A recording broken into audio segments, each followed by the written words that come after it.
Comscore नुसार आता isakal.com आहे देशातील नंबर 1 ची मराठी न्यूज वेबसाईट। प्रत्येक अपडेटसाठी isakal.com ला नक्की भेट द्या।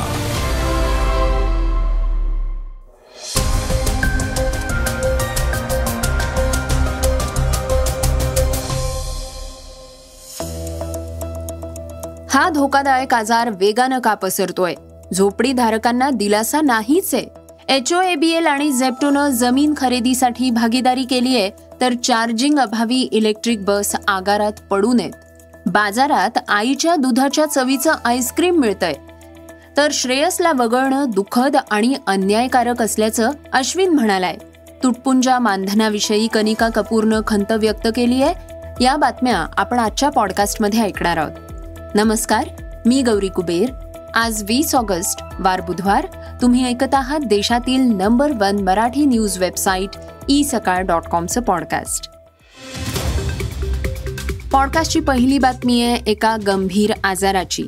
जेव्हा इस्रायलचे पंतप्रधान बेंजामिन नेतन्याहू यांच्यावर आंतरराष्ट्रीय दबाव येतो की गाझामध्ये लोक उपासमारीनं मरतायत, तेव्हा ते नेहमीच ते नाकारतात। पण गाझाचं वास्तव खूपच भयानक आहे। तिथले लोक कुपोषणामुळे गंभीर आजारांना बळी पडतायत। सध्या गाझामध्ये एक धोकादायक विषाणू पसरतोय, ज्यामुळे अर्धांगवायूसारखे आजार होत आहेत। मुलांसाठी परिस्थिती सर्वात भयानक आहे, कारण ते सतत उपाशी राहतायत आणि त्यांच्या शरीराला आवश्यक जीवनसत्व मिळत नाहीयेत। डॉक्टरांच्या मते गाझामध्ये आजकाल ॲक्यूट फ्लॉसिड पॅरालिसिसचे रुग्ण मोठ्या प्रमाणात नोंदवले जात आहेत। हा एक दुर्मिळ सिंड्रोम आहे, ज्यामध्ये स्नायू अचानक कमकुवत होतात। रुग्णाला श्वास घेण्यास आणि गिळण्यास त्रास होऊ लागतो। तज्ज्ञांचं असं म्हणणं आहे की अशा संसर्गजन्य रोगांच्या प्रसारांचं मुख्य कारण म्हणजे इस्रायली बॉम्बस्फोटामुळे गाझाची सांडपाणी आणि स्वच्छता व्यवस्था पूर्णपणे कोलमडणं। ऑक्टोबर 2023 पूर्वी हा आजार अत्यंत दुर्मिळ होता। दरवर्षी फक्त 12 प्रकरणं नोंदवली जात होती, परंतु गेल्या महिन्यात सुमारे 100 नवीन प्रकरणं नोंदवली गेली आहेत। जॉर्डन आणि इस्रायलला पाठवलेल्या प्रयोगशाळेच्या नमुन्यांमध्ये एंटेरो व्हायरसची पुष्टी झाली आहे। हा विषाणू दूषित पाणी आणि घाणीतून पसरतो। WHOच्या मते यावर्षी चाचणी केलेल्या सुमारे 70% प्रकरणांमध्ये पोलिओ नसलेले एंटेरो व्हायरस आढळले आहेत, तर पूर्वी हा आकडा फक्त 26% होता। डॉक्टरांचं असं म्हणणं आहे की उपचारांचे पर्याय जवळजवळ अस्तित्वात नाहीये। 2024च्या सुरुवातीला इस्रायलनं मोठ्या प्रमाणात नुकसान केलेल्या गाझाच्या अल शिफा रुग्णालयात आतापर्यंत गुलियन बॅरी सिंड्रोमचे 22 रुग्ण आढळले आहेत। यापैकी 3 मुलांचा मृत्यू झालाय आणि 12 मुलांना कायमचा अर्धांगवायू झालाय। या आजारासाठी इंट्राव्हेनस इम्युनोग्लोबिन आणि प्लाझ्मा एक्सचेंज यांसारख्या आधुनिक उपचारांची आवश्यकता आहे, परंतु गाझामध्ये ही औषधं आणि उपचार यंत्र उपलब्ध नाहीयेत, कारण इस्रायलच्या नाकेबंदीमुळे मूलभूत वैद्यकीय साहित्य देखील उपलब्ध नाहीये। पॉडकास्टची दुसरी बातमी आहे पवईतल्या झोपडी धारकांची। पदपथांवर अतिक्रमण करण्याचा कोणालाही कायदेशीर अधिकार नाही, असं स्पष्ट करून उच्च न्यायालयानं पवई इथल्या जयभीम नगरमधल्या झोपडीधारकांना महापालिकेच्या कारवाईपासून दिलासा देण्यास नुकताच नकार दिलाय। तसंच महानगरपालिकेला या झोपड्यांवरील पाडकाम करण्यास परवानगी दिलीय। मुंबईतील पदपथावरील अतिक्रमणाच्या धोक्यांबाबत चिंता व्यक्त करताना पदपथांसारख्या सार्वजनिक सुविधांच्या जागी अतिक्रमण सहन करून नागरिकांना जीव धोक्यात घालून रस्त्यावरून चालण्यास भाग पाडायचं का, असाही प्रश्न न्यायाधीश गिरीश कुलकर्णी आणि न्यायाधीश आरिफ डॉक्टर यांच्या खंडपीठानं उपस्थित केला। तसंच मुंबईतल्या सर्व अतिक्रमण असलेल्या पदपथांचं सर्वेक्षण करण्यासाठी अतिरिक्त आयुक्त आणि 2 अधिकाऱ्यांचा समावेश असलेला एक विशेष कक्ष स्थापन करण्याचे आदेश महानगरपालिकेला दिले आहेत।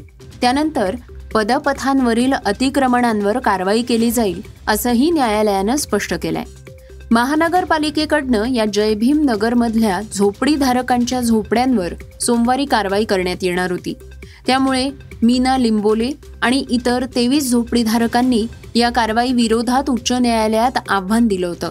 तसंच स्थानिक विकासकांसह राज्य सरकार, पोलीस आणि महानगरपालिकेच्या क्रूर शक्तीचं बळ ठरवल्याचा दावा करून कारवाईपासून अंतरिम संरक्षण देण्याची मागणी करण्यात आली होती. गेल्या वर्षी जूनमध्ये 800हून अधिक कुटुंबांना 2 दशकांहून अधिक काळ राहत असलेल्या घरांवर कारवाई करण्यात आली होती. पोलीस आणि महानगरपालिका कर्मचाऱ्यांनी मनमानी पद्धतीनं या झोपड्या पाडल्या. पवई पोलीस आणि महानगरपालिका कर्मचाऱ्यांनी झोपडपट्टीतील रहिवाशांना मारहाण केली.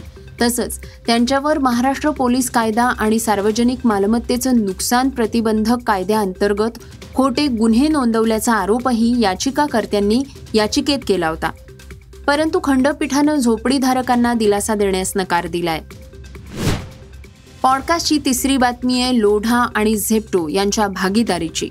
ग्राहकांचा जमीन खरेदी व्यवहार सुलभ आणि पटकन व्हावा यासाठी जमीन विकसक कंपनी हाऊस ऑफ अभिनंदन लोढा आणि झेप्टो यांनी भागीदारी केली आहे. झेप्टो ही देशातली वेगानं वाढणारी क्विक कॉमर्स कंपनी आहे. या सहकार्यामुळे जमिनीसारख्या महत्त्वाच्या मालमत्तेत गुंतवणूक करणं पुष्कळ सोपं आणि पारदर्शक होईल.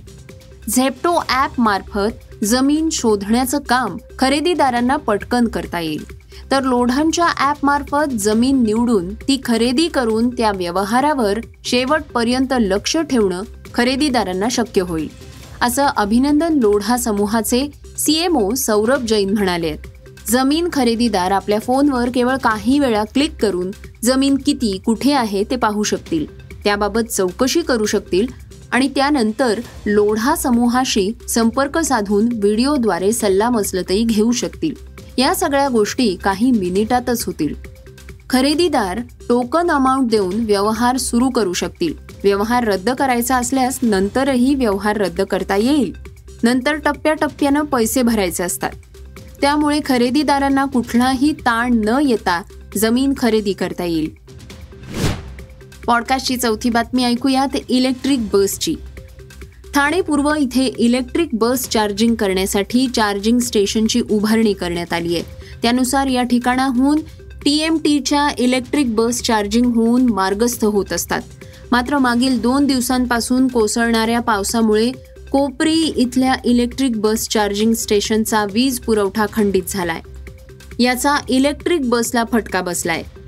त्यामुळे 123 पैकी केवळ 32 बसेस रस्त्यावर धावल्याची माहिती समोर आली आहे. त्यामुळे त्याचा परिणाम उत्पन्नावर देखील झालाय. पॉडकास्टची 5वी बातमी ऐकूयात आईच्या दुधासारखी चव असलेल्या आईस्क्रीमची. अमेरिकेत आता तुम्ही आईच्या दुधासारखी चव असलेल्या आईस्क्रीमचा आस्वाद घेऊ शकताय. हा नवीन स्वाद नुकताच 2 कंपन्यांनी मिळून तयार केलाय. एक कंपनी आहे फ्रीडा, जी पालकत्व उत्पादनं बनवते.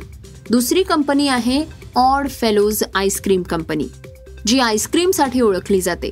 दोघांनीही एकत्रितपणे हे आईस्क्रीम तयार केलंय, ज्यामध्ये आईच्या दुधाची चव देण्याचा प्रयत्न करण्यात आलेला आहे. कंपनीनं स्पष्टपणे सांगितलंय की त्यात खऱ्या आईच्या दुधाचा वापर केलेला नाही. कंपनीच्या म्हणण्यानुसार दूध, heavy cream, skim milk powder, अंड्यांचा पिवळा भाग, डेक्स्ट्रोज, साखर, ग्वारगम, सॉल्टेड कॅरमेल फ्लेवर, मध सिरप, लायपोझोमल बोवाईन कोलोस्ट्रम, पिवळा फूड कलर, 0.1% प्रॉपिल पॅराबेन आणि FD&C रेड 40 असे अनेक घटक या आईस्क्रीममध्ये जोडले गेले आहेत. या आईस्क्रीमच्या एका पॅकेटची किंमत सुमारे 1080 रुपये ठेवण्यात आलेली आहे. पॉडकास्टची 6वी बातमी ऐकूयात क्रीडा विश्वातनं. भारताचा माजी ऑफ स्पिनर रविचंद्रन अश्विननं श्रेयस अय्यरला आशिया करंडक स्पर्धेसाठी भारतीय संघातनं वगळल्याबद्दल नाराजी व्यक्त केली आहे.